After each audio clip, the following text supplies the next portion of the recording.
ಪುತ್ತೂರು ನಗರ ವ್ಯಾಪ್ತಿಯಲ್ಲಿ ಭಾನುವಾರ ಸಂಜೆ ಭಾರೀ ಗಾಳಿಮಳೆಯಾಗಿರುವ ಪರಿಣಾಮ ಬಪ್ಪಳಿಗೆಯ ಸಿಂಗಾಣಿ ಎಂಬಲ್ಲಿ ಮನೆಯ ಮೇಲೆ ಮರ ಬಿದ್ದು ಭಾಗಶಃ ಜಖಂಗೊಂಡಿದ್ದು ಮನೆ ಮಂದಿ ಅಪಾಯದಿಂದ ಪಾರಾದ ಘಟನೆ ನಡೆದಿದೆ.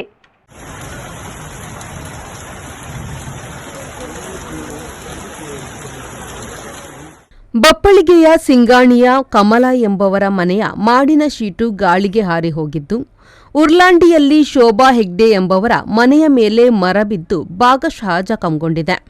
ಮನೆ ಮಂದಿ ಅಪಾಯದಿಂದ ಪಾರಾಗಿದ್ದಾರೆ. ಘಟನೆಯ ಸುದ್ದಿ ತಿಳಿದು ತಕ್ಷಣ ಸ್ಥಳಕ್ಕೆ ಭೇಟಿ ನೀಡಿದ ಶಾಸಕರು ಸಿಂಗಾಣಿಯ ಕಮಲ ಅವರ ಮನೆಗೆ ತಾತ್ಕಾಲಿಕವಾಗಿ ಟರ್ಪಾಲ್ ಹಾಕಿಸಿದ್ದಾರೆ. ಉರ್ಲಾಂಡಿಗೆ ಭೇಟಿ ನೀಡಿದ ಶಾಸಕರು ಮನೆ ಮೇಲೆ ಬಿದ್ದಿರುವ ಮರವನ್ನು ತಕ್ಷಣ ತೆರವು ಮಾಡುವಂತೆ ಸೂಚನೆಯನ್ನು ನೀಡಿದ್ದಾರೆ. ತಾತ್ಕಾಲಿಕವಾಗಿ ಎರಡೂ ಮನೆಗೂ ನೆರವಿನ ಭರವಸೆಯನ್ನು ನೀಡಿದ್ದಾರೆ. ಬಿಸಿಲಿನಿಂದ ಕಂಗೆಟ್ಟಿದ್ದ ಪುತ್ತೂರು ಜನತೆಗೆ ಮೊದಲ ಮಳೆಯೇ ಶಾಕ್ ಕೊಟ್ಟಿದೆ.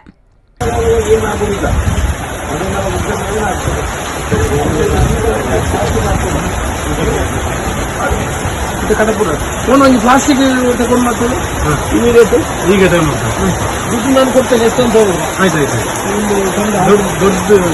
ದೊಡ್ಡ ಅದಕ್ಕೆ 1,000 ನೀವು ಹೋಗ್ಬೇಕಣ್ಣ ಕಾರಲ್ಲಿ ಹೋಗಿ ಕರ್ಕೊಂಡು ಬಂದು ಎಲ್ಲ ಹಾಕಿ ಕ್ಲಿಯರ್ ಮಾಡಬೇಕು ಆಯ್ತಾ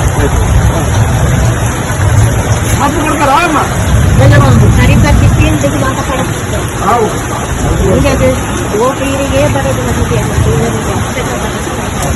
ಮಾಡಿ ಕೊಡ್ತಾರೆ ಚಿಕ್ಕನ್ನು ಹಾಕ್ತಾರೆ ಸೇರಿ ಮಾಡಿ ಅರ್ಜೆಂಟ್ಗೆ ಈ ಸಂದರ್ಭದಲ್ಲಿ ಕಾಂಗ್ರೆಸ್ ಕಾರ್ಯಕರ್ತರಾದ ದಿನೇಶ್ ಪಿವಿ, ಮೋನು ಬಪ್ಪಳಿಗೆ, ಇಸ್ಮಾಯಿಲ್ ಬೋಳ್ವಾರು, ವಿಲ್ಫಿ, ಕೇಶವ ಉಲ್ಲಾಂಡಿ, ಕುಮಾರ್ ಉರ್ಲಾಂಡಿ, ಸೂರ್ಯ, ವಿಲ್ಫ್ರೆಡ್ ಫೆರ್ನಾಂಡಿಸ್, ಶ್ರೀಕಾಂತ್, ದೀಕ್ಷಿತ್ ಮೊದಲಾದವರು ಉಪಸ್ಥಿತರಿದ್ದರು. Bureau report V4 news Puttur.